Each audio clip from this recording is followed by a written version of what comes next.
Tim, welcome to Balance of Power. We appreciate you joining us. You, of course, last week just held a groundbreaking for an expansion of facilities in Troy, Alabama, Building 47, where you focus on THAAD specifically, a number of which we know have been deployed in the Middle East in just the last few months, and of course, conflict elsewhere as well. We only have a couple hundred left of these, according to reports. So how quickly can your new facility ramp up and get these back into the hands of the U.S. military?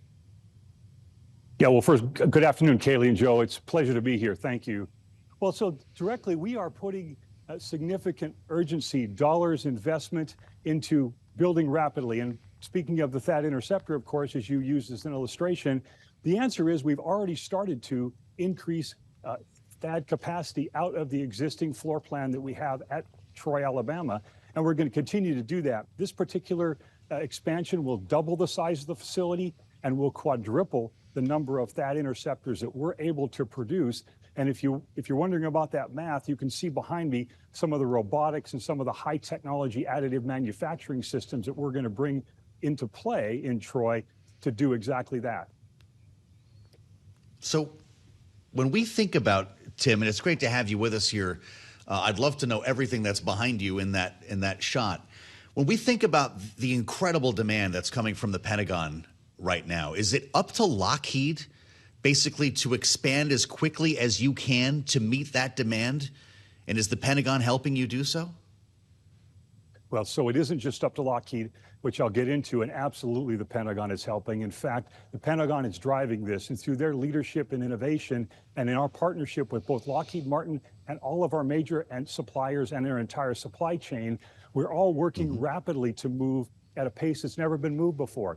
Everything from contracting space to investment. We're already about $1 billion into what will be a $9 billion investment into this ramp, to requirements and certifications changes that are going to enable us to move faster. So you can imagine every single element of this throughout thousands of subcontractors and through Lockheed Martin as well, and the Department of War, which is, again, clearly our partner in this. We're all hands on deck to make sure that this happens. Well, as you consider that ramp up, even with the assistance of the Pentagon, are there still constraints to the speed at which you can ramp up capacity, whether in the supply chain or elsewhere? What are the headwinds facing this effort, Tim? Yeah, Kayla, that's a great question. And you can imagine if you have thousands of suppliers and tens of thousands of parts, and you need every single one of them, anything can become a bottleneck. But to first order, absolutely, we are addressing everything from material, things like titanium, which is critical to the build of solid rocket motors, all the way through advanced circuit boards. These are actually pretty intelligent machines that we are building. They're not just simple ballistic rockets. And so all those components have to come together. And fundamentally, what we are doing is, in partnership with the Department of War and all of our suppliers, is that we are methodically going through every single potential choke point, every single, if you will, iron bar, everywhere where there is a potential for something that could hold us up. And we are trying to crush each of those things one by one. And whether it's getting materials faster, getting buildings built faster, whether it's looking for alternative places that we can get material that we haven't had before, or whether it's in contractual space, requirement space. There's a lot of places that we can work with the Department of War and our suppliers to find things to do more efficiently. And particularly now, I think it's all about the sense of urgency. How can we do this faster? And when you look through that lens, you may come to a different set of answers than you did before. Interesting. You mentioned circuitry. Tim, is Lockheed in the business now of buying as many memory chips as it can get its hands on? Are you buying CPUs as well, knowing that there's so much demand from them coming from AI and so many other industries outside of defense? Yeah, Joe, we do that, in fact, and particularly in places where we think that there might be a shortage in the future or whether something might go obsolete, we'll go do bulk buys. But effectively what we do is we look at all of the components, again, in the missile system itself, and pick what things that we might need to buy ahead, what things we might need to add additional emphasis on or incentives on.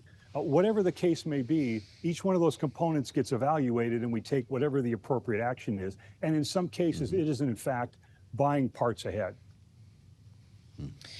Well, when we consider the parts you are buying, Tim, and what they go into, we've had an ongoing conversation, and frankly, we've had it for years now, as after Russia invaded Ukraine and drone warfare came to the forefront. But obviously, we're seeing that now in the Middle East as well, as we see these cheap Iranian Shahed drones being shot down by missiles that are much, much more expensive, in the millions of dollars. How is Lockheed thinking about addressing that asymmetry we're seeing on display in this current conflict? How do you do these cheaper and more efficiently for if there are enemies of the United States who can attack cheaper and more efficiently?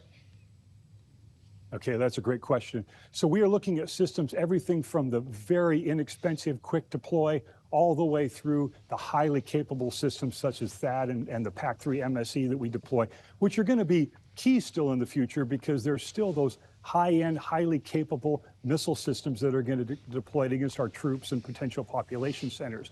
But to the point of the less expensive systems, even as we speak, we have some counter-UAS drones, counter-UAS systems, for example, that we have deployed out in the desert, where we're using everything from small missiles all the way through lasers, through microwave emitters, all tied into something we call the Sanctum counter-UAS system. It's actually been out in the desert for the last few weeks, hitting targets and showing how it can rapidly knock down those Shahed-class drones with something that is more appropriate for it. And we believe that's more appropriate as well. We don't advocate that you use something like a THAAD or an MSE against these very cheap and quickly deployable threats that come out in vast numbers. We absolutely need some of these cheaper systems. We're out deploying them like a lot of people are.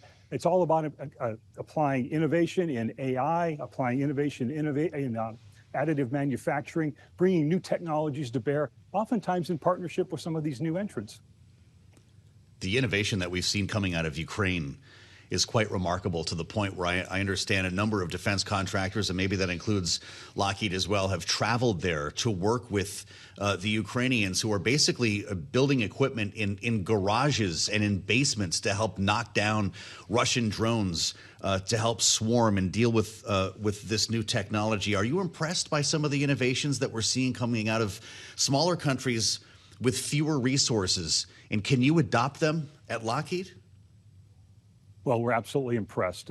These folks have done an incredible job in their country, and we can absolutely adopt that. And that's really what's critical. It's other countries that have been under stress that have had to develop these systems quickly and adapt quickly as the adversaries are adapting. It's the small new entrants that are coming in that are bringing in new technologies and new capabilities into the defense marketplace. It's a worldwide global endeavor, if you will. And so I think all the free nations are collaborating together for bringing the best technology as fast as we can bring it and learning from whoever we can learn from. We don't have a problem engaging with folks at any scale, any place on the world, and working with them to adapt what they have learned as well. That's how we all get better. Yeah, you're talking pretty favorably about the new entrants here, Tim. As Bloomberg's reported that the Pentagon is looking at potentially different startups in the missile space, hypersonics specifically. Do you not see those as companies that are nipping at Lockheed's heels? Well, of course. But, competition is good. And the fact that, first of all, we can bring in some of those new entrants and their technologies. And we've been doing this for many, many years. It's just that there was a small number of them. There wasn't tens or hundreds or thousands of them.